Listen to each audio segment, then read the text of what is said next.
Hi, and welcome to another edition of Mike Finds Things, the channel where we go out and find cool record finds anywhere we can. Usually estate sales. I do like to show some of the stuff I find at estate sales other than records on occasion. This time we're doing records again, though, because it seems to be our most popular thing. I did manage to hit a few estate sales in between hitting two car shows this past week. For my other channel, which is my name, Mike Frankovich, that's where I do all the car show stuff, and I know some people watch both channels because they like vintage cars as well.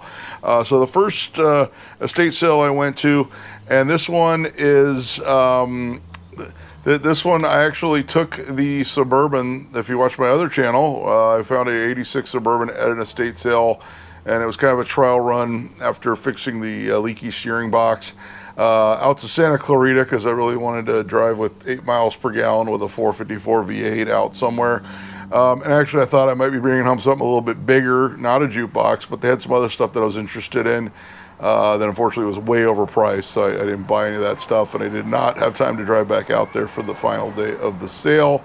But I did manage to pick up a few records, just several 45s. And we've also got some LPs I got from another sale.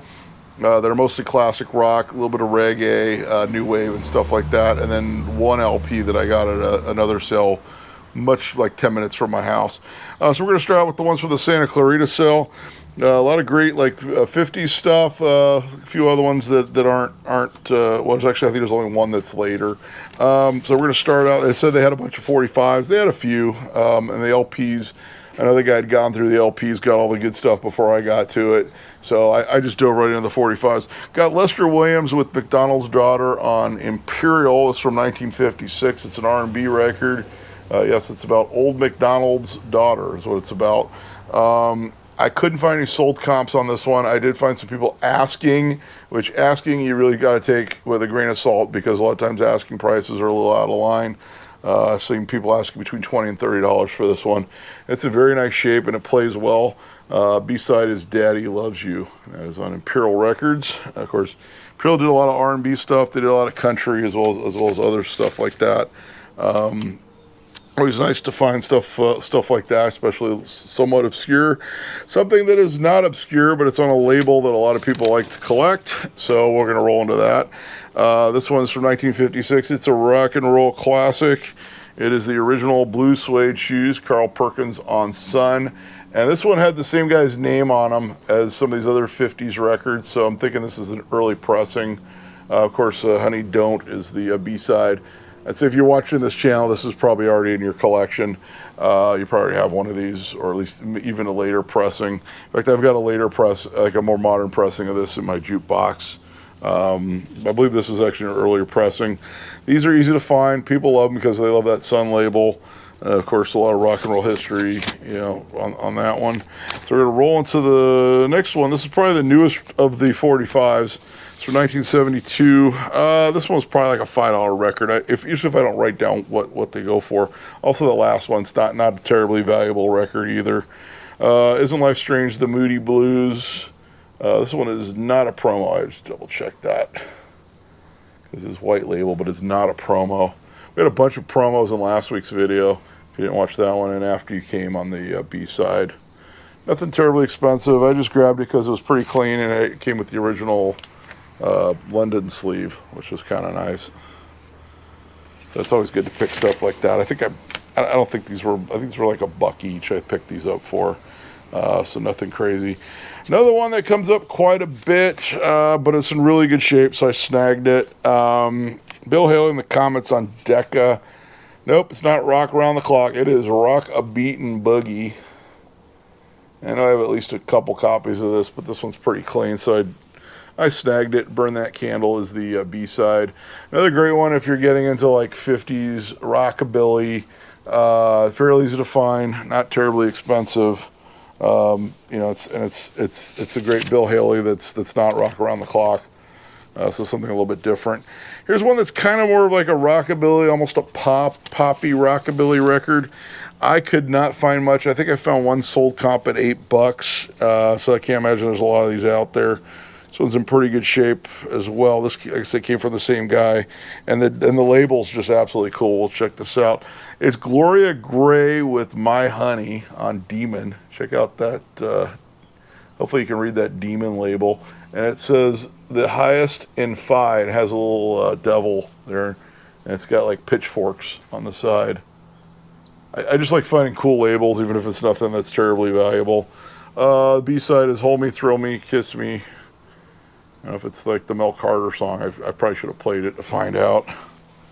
Kind of a neat one. It's always fun to find stuff like that. I did find it was from 1960. I was able to get that. That one's got a really cool label, though. Here's one. Unfortunately, has a slight warp. It probably could be flattened out, I would imagine, because it's pretty close. This one is probably the most valuable of the 45s that I found. Actually, it is. It's a 1954 Jump Blues. It is Saxman Brown with Elmo James Broom Dusters and the Saxony Boogie on Meteor Records.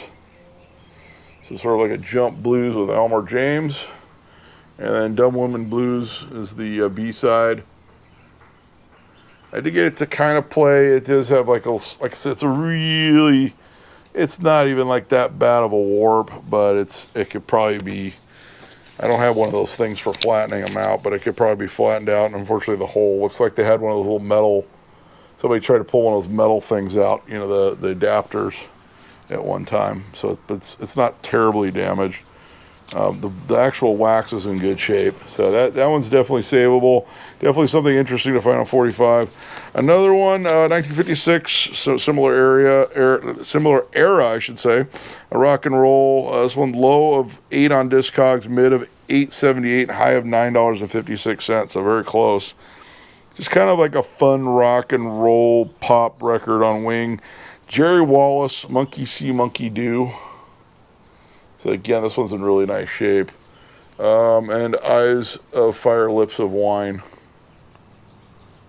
So unfortunately, all I bought at this sale was these records, because literally everything else I had like seen in the pictures that I went for was like, I looked up like sold comps and everything was like high retail, and I'm like, nah, I like to get a good deal. I know a lot of these estate sale companies, they try to sell it some of them try to sell it retail the first day, and then they'll drop the price, but it's so far out, I just could not get back over there to see if they sold that stuff or not. It's just not possible. This one's from 1956. I don't believe I've ever found a copy of this. Not a valuable one. It says low of $1.50 on Discogs, mid of 5, high of 40, which must have been like a really minty copy. It is Billy Stewart. Yes, that Billy Stewart on a from 1956. This is a Billy's Blues. It's a part 1, part 2 record on Chess. And I'll get the B-side there. So early Billy Stewart record. So that's kind of cool. So I don't believe I've ever run across that one. Of course, we find a lot of his hits from the later hits he did. So those are the 45s I found. We're gonna go into the LPs now. And I get pretty obscure with the records I find. There's a lot of stuff that is not so obscure.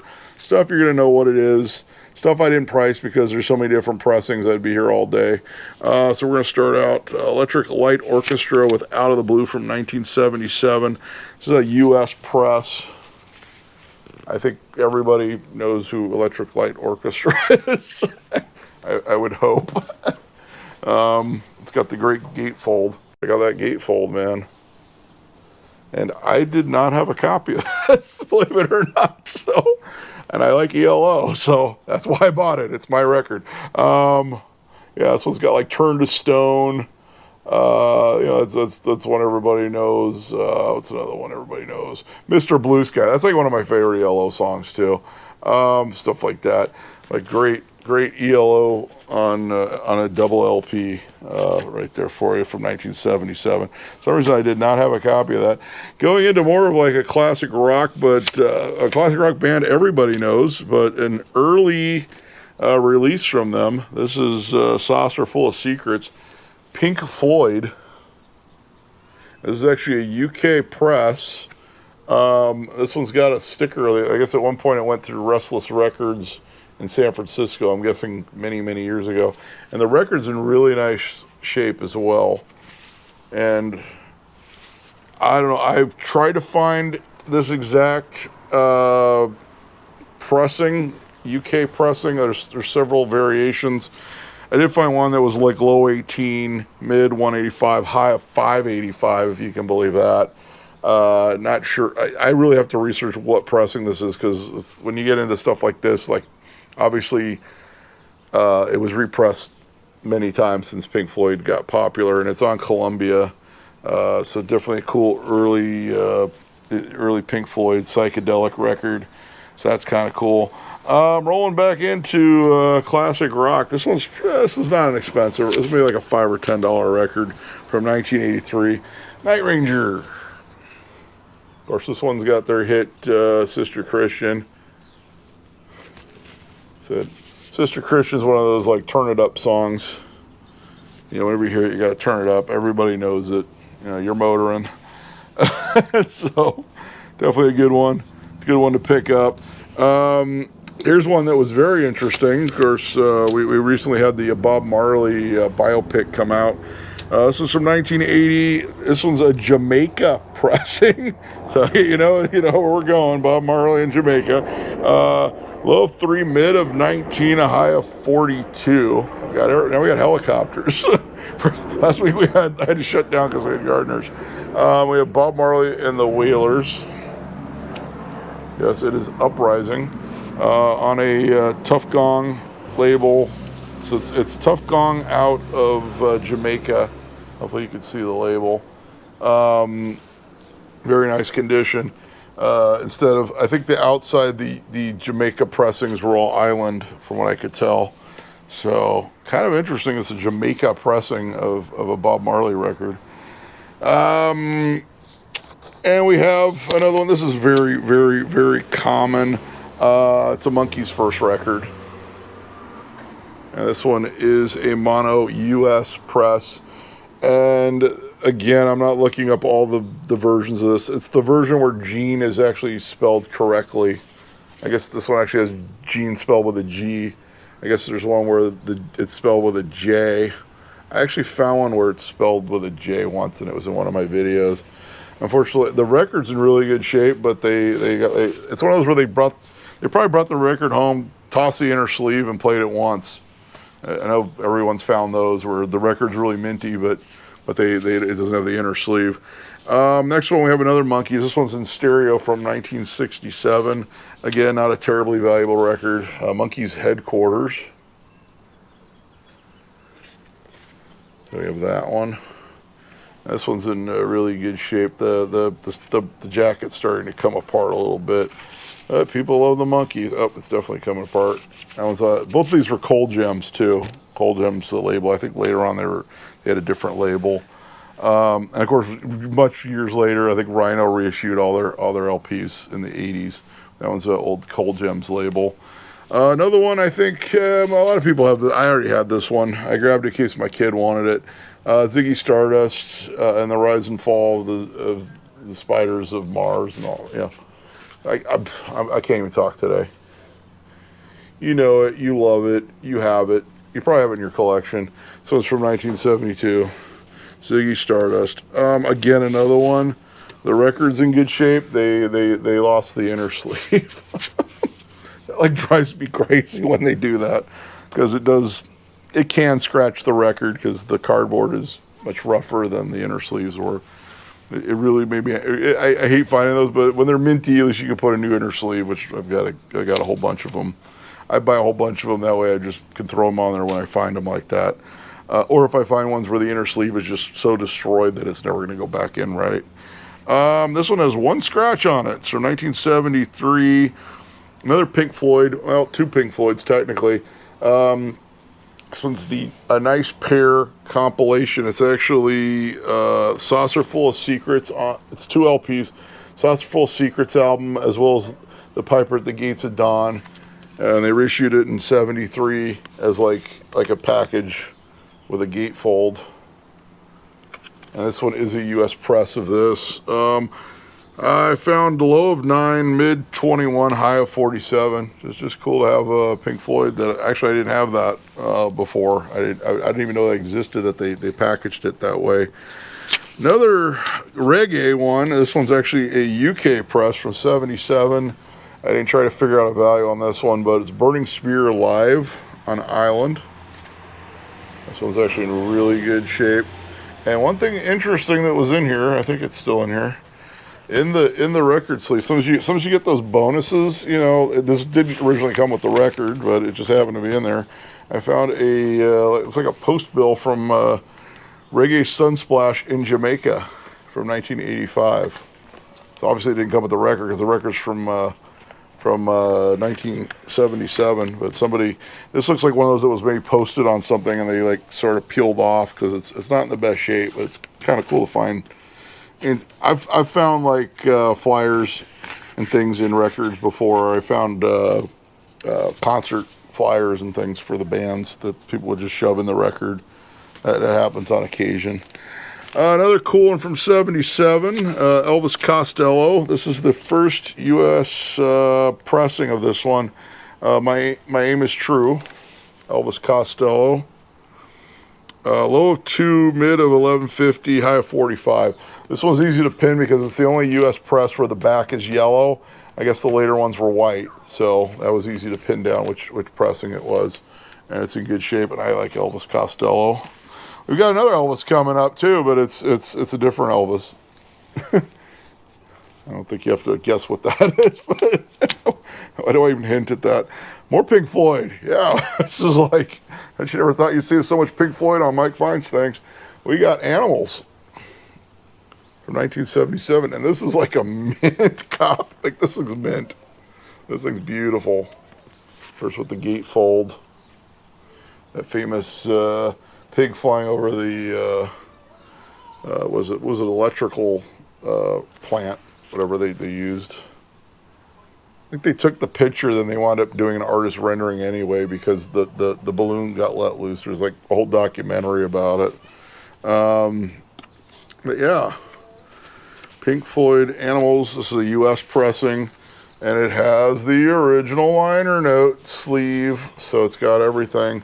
Definitely keeping that one for the collection. Believe it or not, I did not have Animals. I got several copies of The Wall and several of Dark Side. You find Dark Side quite a bit, but I did not have a copy. Of course, I got Wish You Were Here. This is a first stereo pressing from U.S. copy of Elvis Double Trouble. Told you we had another Elvis coming on. And you can tell it's the first pressing because it has the special thing. It originally came with a color photo of Elvis Presley inside the album. Of course, it's missing. But jacket's in really nice condition, and the record is nice. And it has the original sleeve, and it has all Elvis. Like every record on the inner sleeve that's advertised is Elvis, which is kind of cool. But the original picture that came with the record is unfortunately no longer with the record. I'm sure some fan put it on their wall and maybe even framed it, and maybe it just got lost in time. That's a cool find. Big Elvis fan. Did not have that one. Here's one I did have. It's from 1968. I didn't try to figure out a pressing on this one because we'll be here all day. This is a U.S. press of Waiting for the Sun, The Doors. You can see that. And this one, I know it's an early pressing because it says it's also available in mono. So you know that's an earlier pressing of it. And it's got the gatefold with the lyrics and the Lizard King. And that one, I'm not going to try to pull a record out because you have to like open it up and take it out through the middle. It's in good condition. One from 1983, this compilation of Who's Greatest Hits. This one comes up a lot. People still want it because it's the Who. I always say I'm a big Who fan. I like to have the actual full albums, but it's still cool. Well, of course, as Substitute, The Seeker, Magic Bus, My Generation, Pinball Wizard, Happy Jack, Won't Get Fooled Again, My Wife, Squeeze Box, The Relay, 515, Love Reign Over Me, and Who Are You, all on one record. So good introduction to the Who. If someone's just getting into vinyl records, that's a good one to find. We got a Helicopter again. I can never pick a day when I can film this without interruption. We're just going to press through because he'll be gone in a minute. And we'll go into 1971. I have other copies of this that are in better condition, but I grabbed it anyway. Who's next? Another Who record, of course, Bob O'Reilly, Bargain, My Wife, Going Mobile. Mine Blue Eyes Won't Get Fooled Again. Those are probably the best songs on that one. And it's another one where the record's in really nice shape. It's a U.S. press Decca stereo. Unfortunately, they got rid of the inner sleeve is missing, but the record's still in good shape, so it's not a big deal. Another double Who related, as you can see, 1975. We got the Tommy soundtrack. Not the Who Tommy album, but the Tommy soundtrack. I'm sure you know that though. Like, I don't know why I'm explaining that. It does have like some stuff got sparkled on here, sprayed. Looks like water spots or something. I don't think that's not part of the design. What is a gatefold double LP? Everyone's favorite pinball wizard. With the break the mirror. That's a great movie to watch too. I haven't watched that movie in a long time. I'm a big pinball fan. I have to have a few pinball machines. A lot of pinball guys won't watch it because of the scene at the end where they smash all the pinball machines. It's kind of sad. There's like a lot of those are like really rare now. So we got 2 copies, 1 mono, 1 stereo, because why not? You gotta have both. We got both U.S. pressings. England's newest hit makers, the Rolling Stones. So we got a Sing double. I got a stereo copy and I got a mono copy, and they're both in good shape. Again, I believe these were missing the inner sleeves again, but the records were still in good condition. So, always cool. This is like the early one where they're doing like mostly covers. Not Fade Away, Route 66, I'm a King Bee, Carol, Can I Get a Witness, Walking the Dog, stuff like that. Great album. I've listened to this album many times before. But I actually had it on CD. I used to keep it in my car. So I've listened to it many times before on CD. I've got 2 copies, 1 mono, 1 stereo on LP. So, one from 1978, another one I did not look up the value as there's too many different variations. Bob Seger, Stranger in Town. I can't imagine it's like a super expensive record. This one's got Hollywood Nights, Old Time Rock and Roll, stuff like that. Bob Seger. So that was from that sale. That was actually a sale. I got all those. I got a pretty good deal on those. I'll just leave it at that. It was at this estate sale. I didn't buy anything else at the estate sale, unfortunately. But I did get those great records. So this is a sale I got back from filming on Saturday. Uploaded my video. I had time to go to a sale 10 minutes from my house before it ended at 7. They had no pictures on this estate sale, which is weird because usually on the listing they put pictures. They did say they had a record, so I'm guessing the normal record guys from my area probably hit that one early. They said they'd already sold a bunch of records, and they were all $1 each, so I'm sure they all went. So, of course, all the Perry Como and Easy Listening and Classical was left at the end of the day. I looked at the back of almost the back of the box. I don't think anybody spotted it because it was mixed in with a bunch of stuff no one really wants. I found the Worst of Jefferson Airplane. This is the only thing I bought at the estate sale was this one record for $1. Worst of Jefferson Airplane. And one thing I think is cool about this is a first press of it, I guess. It has the record. You can see it's got like a paper sleeve. The record, the label, looks like an old 78 Victor label. I guess it was only on the early pressings of these. So that is kind of cool on that one, especially if you like Jefferson Airplane. And like I said, both the jacket, the sleeve, and the record are in excellent condition. So those were nice finds. I'll probably have another video for you next week. I did have some 78s I did not put in the video that I did find at another sale the other day. It was only like 5 78s though. Hopefully I'll hit some sales this week. Be able to find you more stuff. As always, make sure you tell me what you like in the video. Be sure you subscribe to the channel. Make sure you like the video. This is still kind of a small channel. I'm sort of trying to revive it after not doing much with it for a while. So you do all that stuff. And until next time, I'll be seeing you.